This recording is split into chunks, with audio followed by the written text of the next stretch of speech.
Today we're talking about the proper way to finger pick a ukulele, right? The first thing you've probably learned is like a strumming pattern like this. But I think you get a lot more just kind of articulation when you do something like this.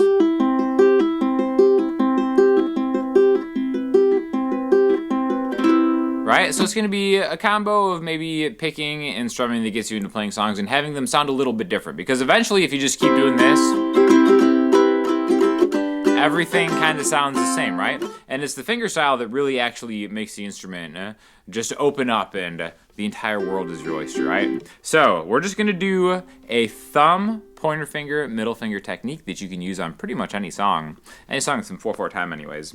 But we're going to start on the C major chord, right? So all you have to do is hold down the 3rd fret on the 4th string. Now, the important thing to start out with, not even just leaving the string alone for a second, is just having your thumb be able to go back and forth, just like this, okay?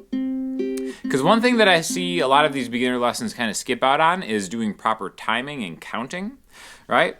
It's one thing to go like thumb, pointer, thumb, middle, thumb, pointer, thumb, middle, but it's really 1 and 2 and 3 and 4 and 1 and 2 and 3 and 4 and, okay? So counting is something that you want to train yourself to do because once you have proper counting and timing, every single song that you ever learn for the rest of your life is going to be a lot easier, so you want to do it right at the beginning, okay? So what I mean by that is there's downbeats and there's offbeats.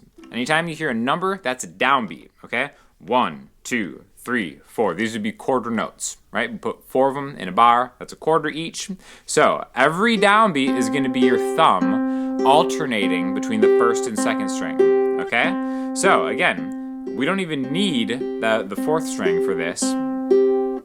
1, 2, 3, 4. 1, 2, 3, 4.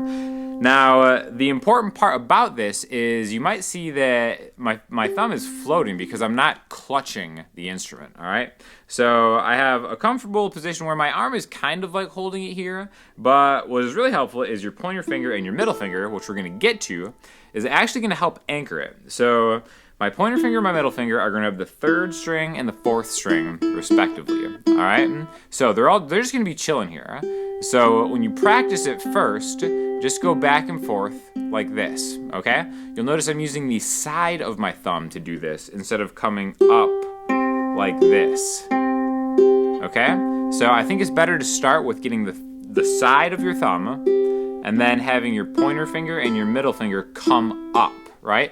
See how that works? They're kind of just chilling under the string right there. Then I'm coming up. I'm not ripping it, I'm just touching it on my way through the string. It's not about playing the string itself, it's about playing through the string, right?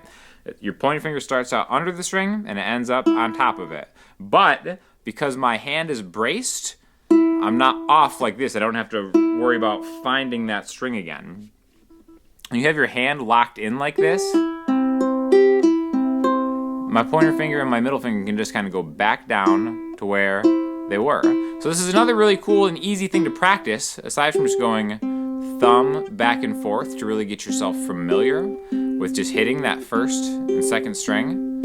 Your pointer finger and your middle finger, you could just go straight up like that, or just back and forth, okay?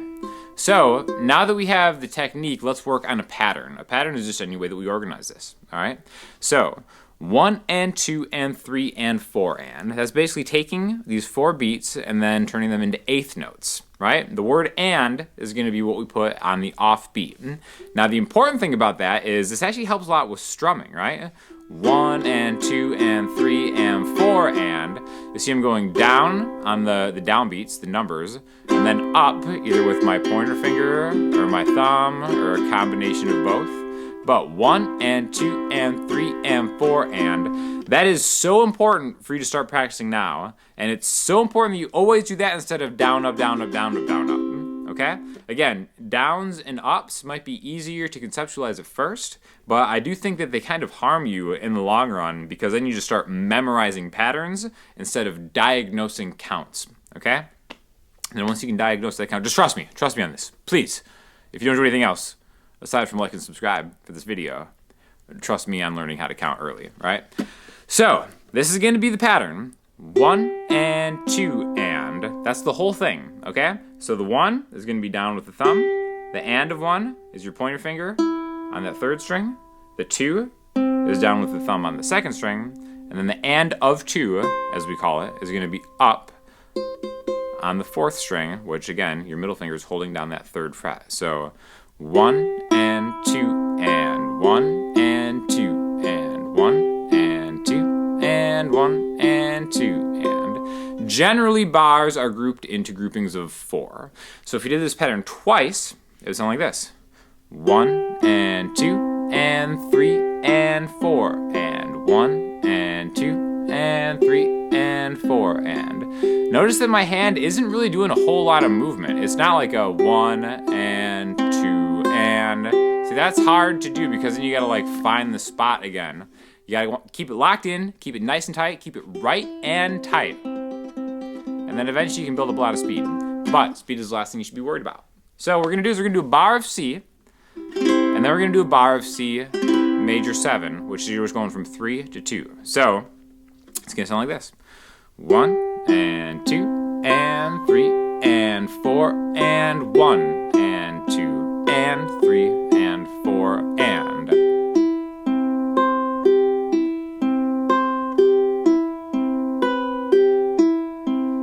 Okay, so sounds easy enough. Let's maybe add another chord to that. Let's try to do something like a G major chord, where your middle finger is the 2nd fret on the 4th string, ring finger 3rd fret on the 3rd string, pointer finger 2nd fret on the 2nd string, and then now this is still just open. 1 and 2 and 3 and 4 and 1 and 2 and 3 and 4 and.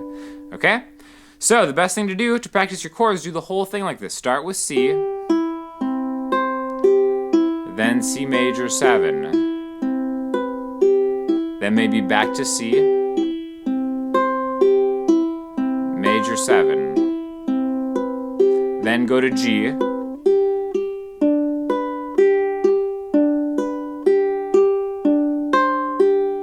we'll do a suspended chord. This is going to be just the last chord we'll do. It's just taking a G and putting your pinky right behind your ring finger, 3rd fret on the high E string, and then now we can kind of change that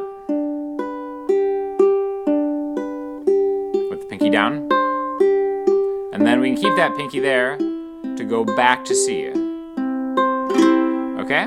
So 1 and 2 and 3 and 4 and. The nice thing is a lot of songs, they never change chord progressions.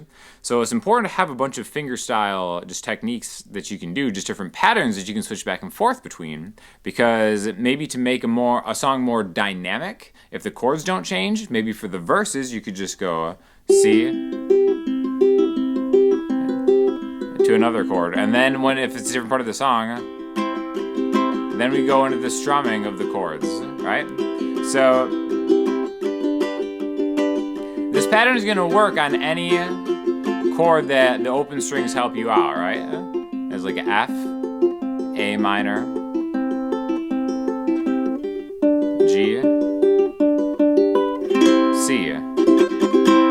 So that's your first pattern. I want you to practice that, and then let me know if there's any different songs that have specific patterns that I could maybe teach next. But before you do that, you got to get that count down. 1 and 2 and 3 and 4 and 1 and 2 and 3 and 4. You can practice just open. 1 and 2 and 3 and 4 and 1 and 2 and 3 and 4 and. Right? Any chord you can do this with.